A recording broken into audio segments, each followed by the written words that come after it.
Hi guys, my name is MyMy. Welcome to another episode on Kitchen on the Road, sponsored by PiliPili Spices and Sets Production.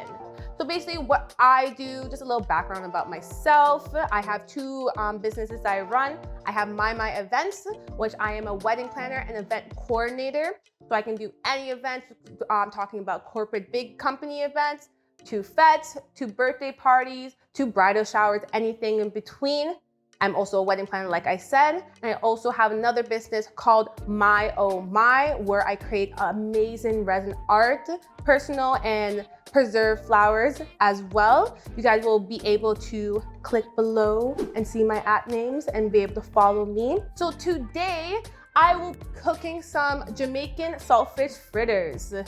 What I'm going to be doing first, I'm going to be doing a mise en place. That basically means everything in its place. So I'll be chopping up all my ingredients first, making sure I have everything here. I will be throwing everything together and then be using the stove for it and frying them up. This recipe takes about half an hour to 45 minutes to make, depends how quick you are. This is a great snack for the kids after school, something that you can eat with the family on the Christmas morning. Instead of making dumplings like you always do or festivals, you can always have something different with this. And you can even add other things as well to it. You can add different vegetables to if you want to change it up. You can even add ackee to it and then you make that as a Christmas morning little brunch or breakfast. So let's get started.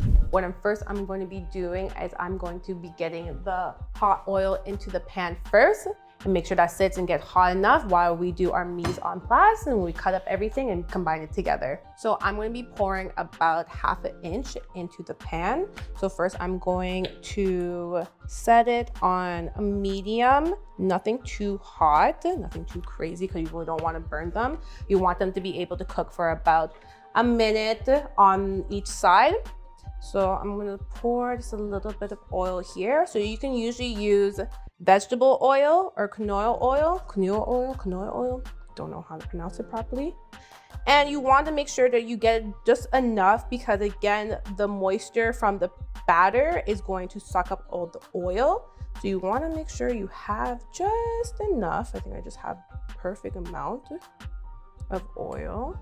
I'm just adding a little bit more, and you can also use sunflower oil as well. The best pot or pan that you would like to be used, you should be using is like a flat but risen pan, so it cooks all through the sides and cook right in the middle as well. If you use a flat pan, sometimes it will just only cook the bottom of the food of the fritters, not the whole part of the fritter. So make sure you want to have some type of pan that has some type of leverage. As you can see here, it's risen up. Put a little bit more oil in there and that should do it. Okay, so now we're gonna start with our mise en place. So we're gonna be cutting up everything that we have here. So I have some Scotch bonnet, one medium-sized onion, I have a beautiful tomato, and I have some green onions as well. And we're going to be chopping it up. For me, I kind of like chopping up the onions first and get my tears over with. With onions, they are a burner because they have acid in them. Burn your eyes, you want to cry, it's the worst. So a couple tips when you're doing onions. One tip, as you can see here, my onions are already cut. So what I did is I cut it in half and I put it in the fridge. A lot of that eliminates the acid that's in the onion. So when you're chopping it, it doesn't burn your eyes. Another trick when you are chopping onions is breathing through your mouth. So breathing in with your mouth, out with your nose. Usually when you're breathing in with onions, it goes right into between your eyes, and that's when the acid comes and then you start crying and it's burning. So that's another trick as well. Another trick is actually chopping them into fours. So I see I have half, I can chop them into fours like this and do them slower. It'll be easier for people who are not used to onions as well. What I'm be doing here for the onions, I will be dicing them. I'll be dicing them today. You can chop them if you like, but if you like bigger chunks of onions in your saltfish fritters, go ahead. I don't. So I will be dicing them today. For a lot of families, if you're making this with your kids, you can always chop it up into small pieces for them and then they can use a nice little butter knife for the inner layers. You can chop them up if you want your kids to be participating with you and helping you with this as well. So tricks of chopping for people who haven't really been cooking before. Most people like to chop with their index finger on the knife like this, and they like to go down. With that is you don't have much control of the blade and you can go and chop off your finger. The best way when you're chopping is wrapping it around and having your thumb here, whatever is comfortable. Make sure your index finger is not there. And you can just chop away. And you kind of want to do a circular motion. As you can see, I'm not raising up my blade. I'm still keeping the front part still on the cutting board. So you can go away. My eyes are starting to water. Woo. my producer said, practice what you preach. Woo. And as you can see here, I have them pretty small enough, a good size. And then I'm going to be throwing them into the small bowl here, and I'm going to throw all of my chopped ingredients in here. As you can see, I am a messy chopper, but I get the job done. Doesn't always have to be pretty, and that is okay. You just want to make sure all the pieces are the same size. Okay, so now I just finished chopping up the onions and tomatoes. So the tomatoes, I diced them, and the onions, I kind of chopped them up.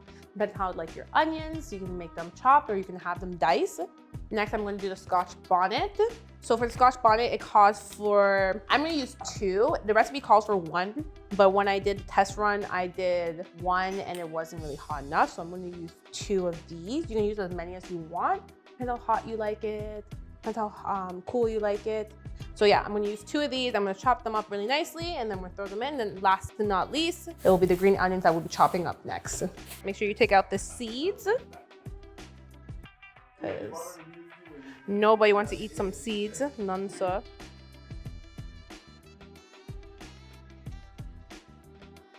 Okay, so next, the best part is the saltfish. So with the saltfish, you have to soak it for at least 24 hours. And when you're soaking it, you want to make sure like all the saltfish is covered.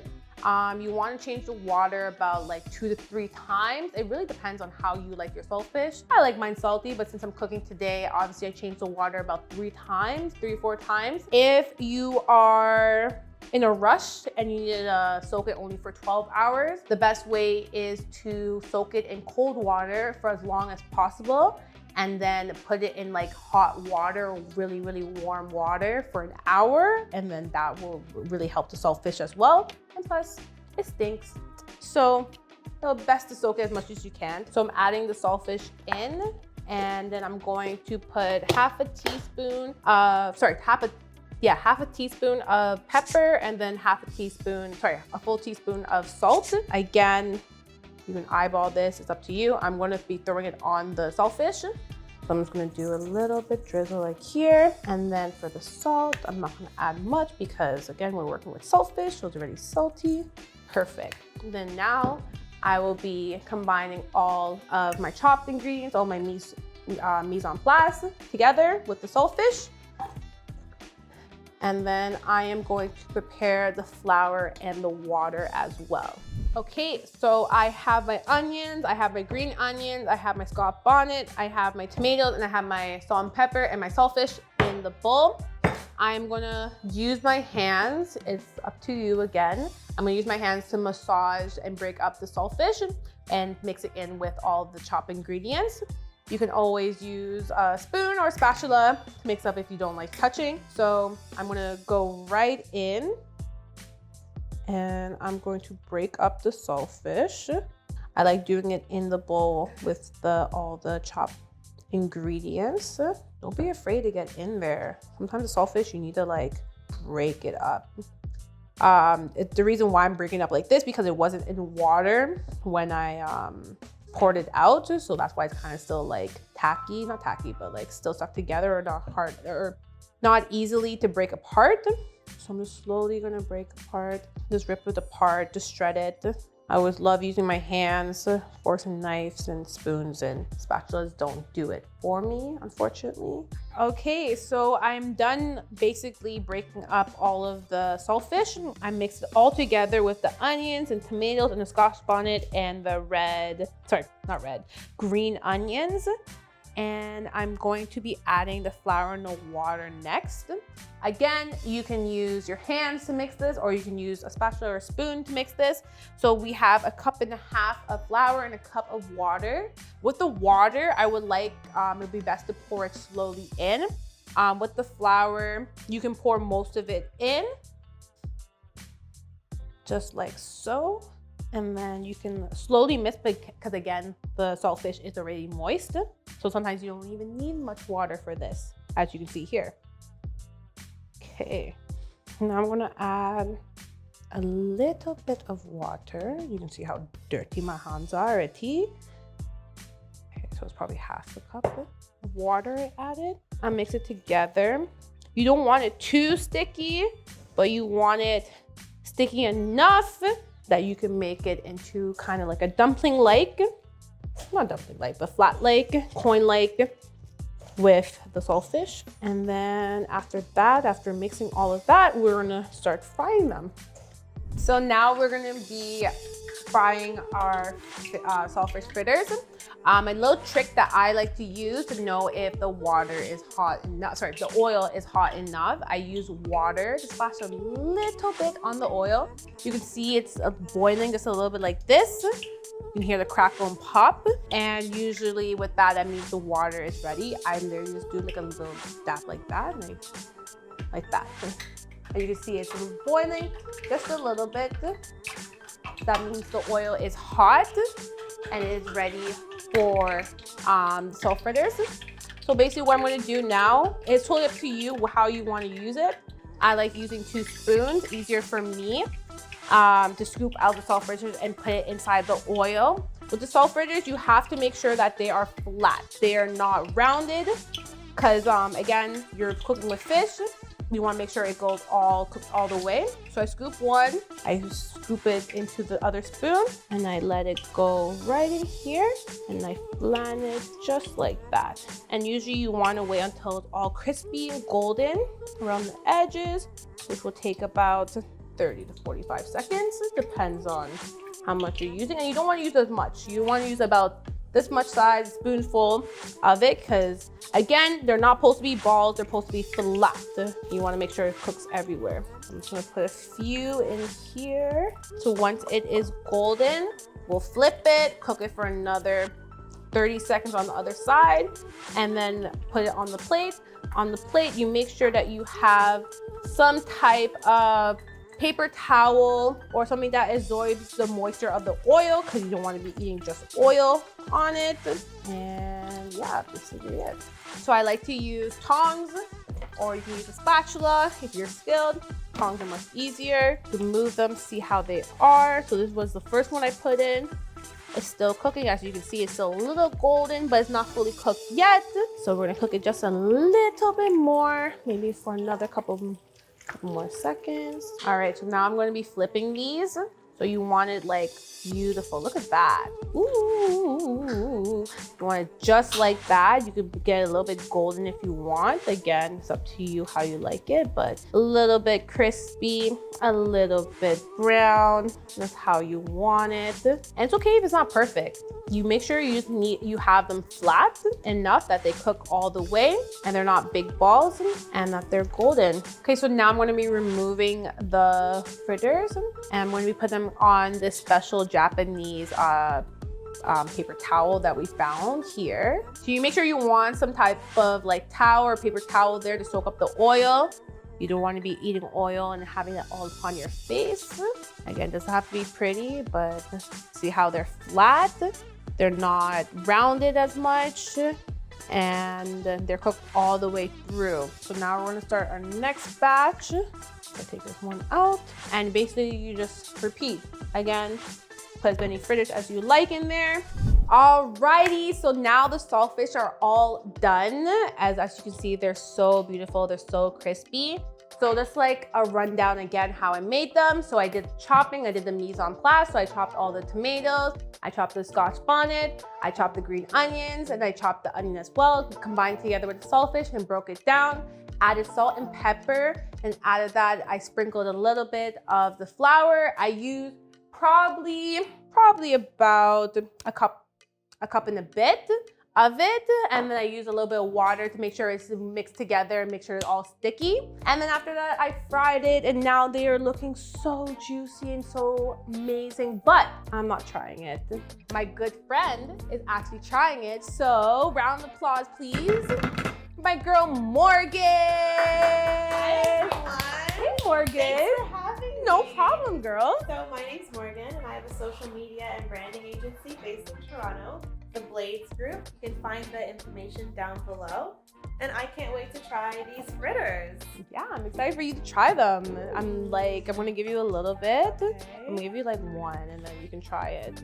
Tell me how it tastes. Let's see. Drum roll, please. Jam-packed with flavor. Oh, yes. Scotch bonnet's incredible. Crispy and very fluffy, guys. Oh, look at that. I'm gonna try one myself because I haven't tried it yet.